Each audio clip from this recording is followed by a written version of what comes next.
Hi everyone, my name is Nerilyn Besario, a licensed physical therapist assistant and certified dementia practitioner. Today I'll be presenting on ACE inhibitors for hypertension, a powerful example of how chemistry, pharmacology, and physical therapy intersect to promote cardiovascular health and patient safety. Let's start with the basics. Blood pressure refers to the force exerted by circulating blood against the arteries with every heartbeat. It measures in millimeters of mercury. The top number is the systolic pressure, representing the pressure during heart contraction. The bottom number is the diastolic pressure, the pressure during relaxation.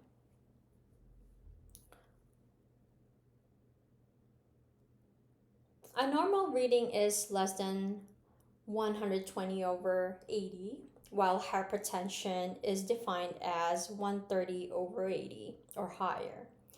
Chronically elevated blood pressure places significant strain on the heart, arteries, and kidneys, leading to serious complications such as stroke, myocardial infarction, and chronic kidney disease. Understanding this helps us appreciate how ACE inhibitors help control this risk.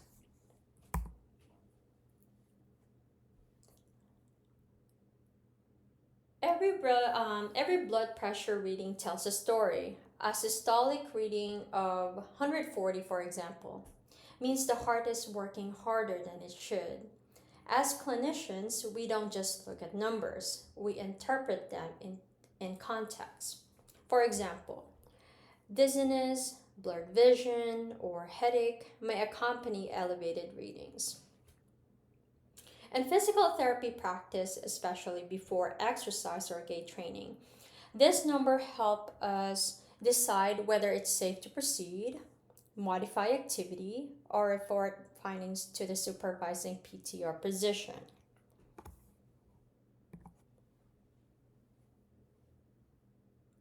ACE inhibitors or angiotensin converting enzyme inhibitors are cornerstone in the management of hypertension, heart failure, and chronic kidney disease. They block the angiotensin converting enzyme, which is responsible for producing angiotensin 2, a potent substance that tightens blood vessels and increases blood pressure. By preventing this enzyme's action, ACE inhibitors widen the blood vessels, decrease resistance, reduce cardiac workload, and ultimately improve survival outcomes.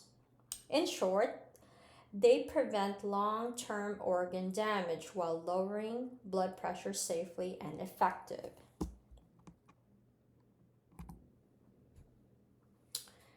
Here's where chemistry concept directly to physiology. The renin-angiotensin-aldosterone system, or RAS, is our body's natural mechanism to maintain vascular tone and fluid balance.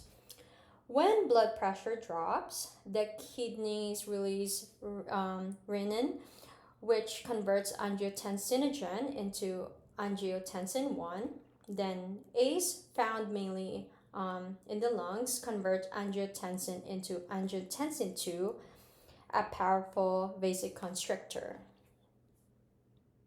ACE inhibitors block this conversion step. As a result, angiotensin 2 decreases, leading to vasodilation and reduced secretion of aldosterone. This means less sodium and water retention, and consequently, a lower blood pressure and reduced strain on the heart.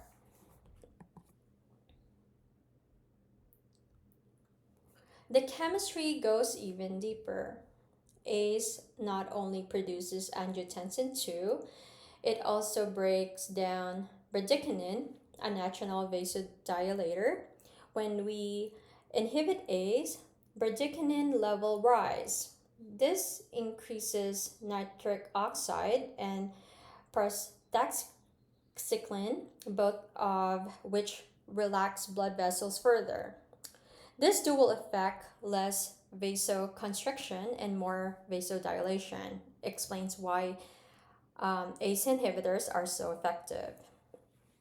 Clinically, this also helps us understand certain side effects, such as persistent dry cough or really angioedema due to excess bradykinin. This demonstrates how one enzyme affects two opposite pathways, a fascinating example of chemistry and pharmacology.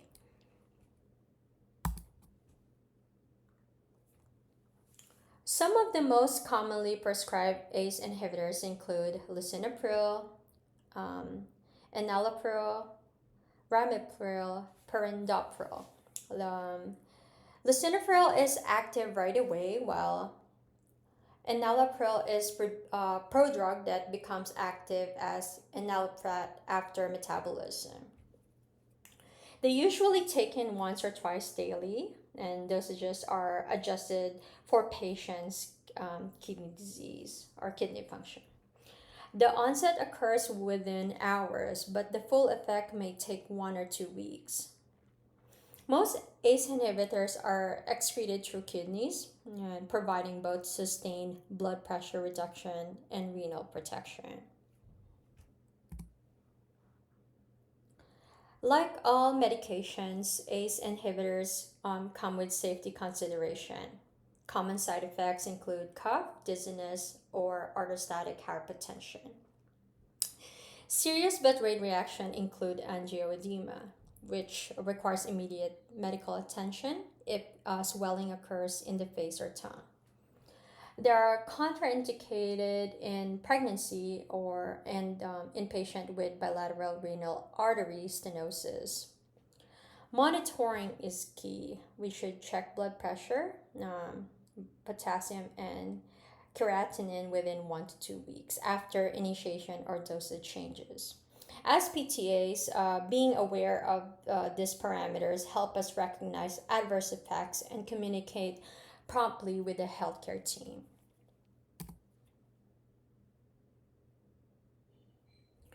Some drugs can interfere with ACE inhibitors' effectiveness. For example, NSAIDs like ibuprofen can reduce their blood pressure lowering effect. Potassium sparing diuretics or supplements can increase the risk of hyperkalemia or high potassium levels. From a PTA perspective, education is crucial. We teach patients to avoid promptly stopping their medication, to rise slowly from sitting or laying position to prevent dizziness, and to avoid potassium based salt substitute unless cleared by a doctor. Patients should always report swelling, dizziness, or a new persistent cough.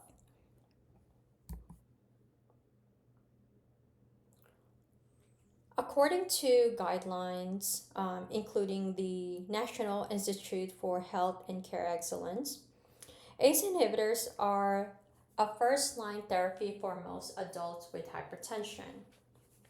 They're especially recommended for individuals with diabetes, chronic kidney disease with albuminuria, heart failure with reduced ejection fraction, or those recovering from myocardial infarction. And blood pressure remains uncontrolled, clinician may add a thiazide type diuretic or calcium channel blocker. Following evidence-based guideline ensures safety, consistency, and optimal outcomes for a patient.